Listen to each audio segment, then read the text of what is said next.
નમસ્કાર, સ્વરાજમાં આપનું સ્વાગત છે. હું મયુર. વાત કરવી છે હવામાન નિષ્ણાંત અંબાલાલ પટેલ દ્વારા આગાહી કરવામાં આવી છે તેમની. અંબાલાલ પટેલ છે તેમને ફરી એક વખત આગાહી કરી છે અને તેમણે કહી દીધું છે કે 19, 20, 21 હવામાનમાં પલટો આવવાનો છે.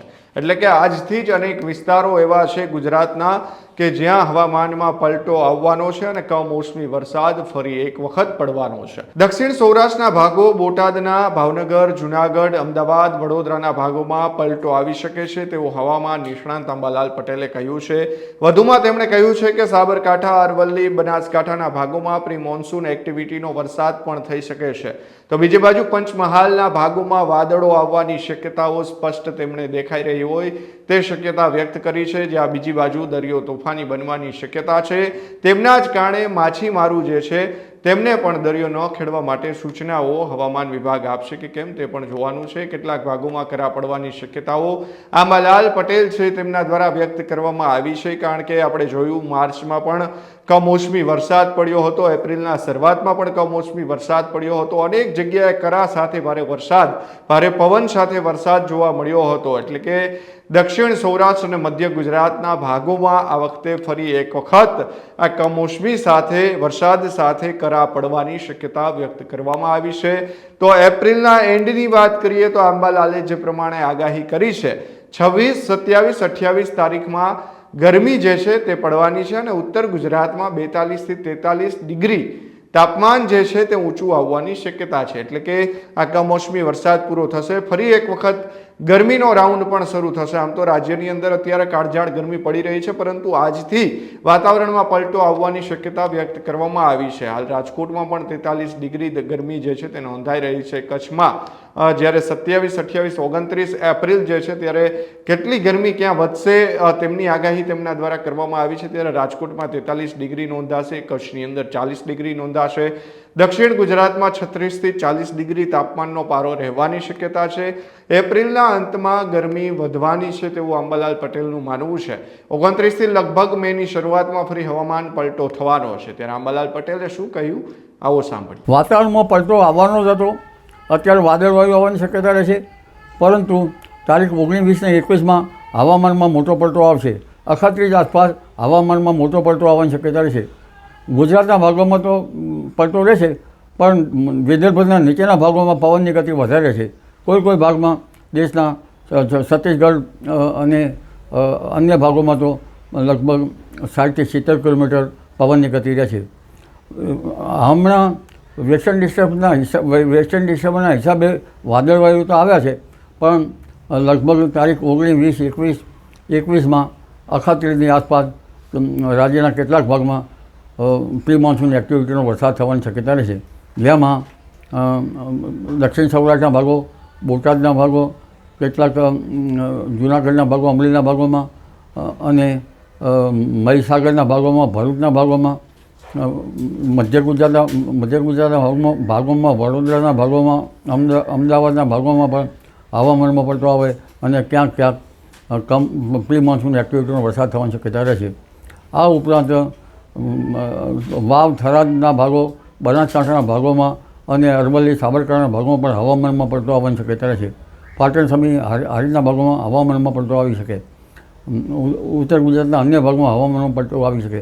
ઉત્તર ગુજરાતના કેટલાક ભાગમાં પ્રી મોન્સૂન એક્ટિવિટીનો વરસાદ થવાની શક્યતા રહેશે. કેટલાક ભાગમાં પ્રી મોન્સૂન એક્ટિવિટીનો વરસાદ તો કોઈ ભાગમાં કરા પડી શકે છે. ઉત્તર ભારતમાં પણ હવામાનમાં પલટો આવશે. છેક રાજસ્થાન સુધીનું હવામાન પલટાશે. હમણાં એક ટ્રફ રેખા છેક આરબ કન્ટ્રીથી લઈને પાકિસ્તાન સુધીના વાદળો આવ્યા છે અને એક સાયક્લોનિક સર્ક્યુલેશન થઈ રહ્યું છે, જેના કારણે અરબ સાગરનો ભેજ સડસડાટ ચડી રહ્યો છે, જેના કારણે આ વાદળો દેખાઈ રહ્યા છે. લગભગ સાયક્લોન 26, 27, 28 તારીખમાં જોઈએ તો ગરમી વધારે પડવાની શક્યતા રહેશે. લગભગ વડોદરાના ભાગમાં મહત્તમ ઉષ્ણતામાન 42 ડિગ્રી, કોઈ 43 ડિગ્રી સેલ્સિયસ થઈ શકે. જૂનાગઢમાં 40 ડિગ્રી થઈ શકે. દરિયા કિનારાના ભાગમાં 33, 34, ક્યાંક 35, 36 થઈ શકે. અને રાજકોટ વગેરે ભાગમાં મહત્તમ ઉષ્ણતામાન 41, 42 ક્યાંક થઈ શકે. કચ્છના ભાગમાં પણ 40, 41 ડિગ્રી સેલ્સિયસ મહત્તમ ઉષ્ણતામાન થઈ શકે. પરંતુ ખાસ ગરમી તો તારીખ 25 પછી પડવાની શક્યતા રહે છે. આથી પાથરના પાથરેલા જે લોકો જે છે અને રોડ ઉપર કામ કરનારા મજદૂર ભાઈઓએ પણ ધ્યાન રાખવું પડશે, કારણ કે ડિહાઇડ્રેશન ના થાય તેનું ધ્યાન રાખવું પડશે. આ ઉપરાંત આ વખતે ચૂંટણીનો પ્રચાર છે, તો ચૂંટણીમાં પ્રચારમાં જે સમુદાય અંદર રહ્યો છે, જે નેતાઓ વગેરે રહ્યા છે, તેમને પણ ગરમીમાંથી પરસેવાથી રેપ જે થવાય એટલે ડિહાઇડ્રેશન ન થાય તેનું ધ્યાન રાખવું ઈચ્છે છે. આ ઉપરાંત પશુઓને પણ પાણી આપવાનું જરૂર રહે છે, કારણ કે સૂકો ઘાસ ખાતા અને પાણી ન મળે તો પશુઓને પણ હાનિ થઈ શકતી હોય છે. માલધારીઓએ પણ ધ્યાન રાખવાનું રહે છે. વાવાઝોડા અંગે જોવા જઈએ તો લગભગ અત્યારે દરિયાનું ટેમ્પરેચર ભલે 30-31 ડિગ્રી સેલ્સિયસ થઈ જાય, આમ છતાં ટેમ્પરેચર સાનુકૂળ હોય છતાં પણ વાવાઝોડા બને નહીં, કારણ કે હમણાં ઇન્ડિયન ઓશન ડાયપોલ સાનુકૂળ નથી, ન્યુટ્રલ છે.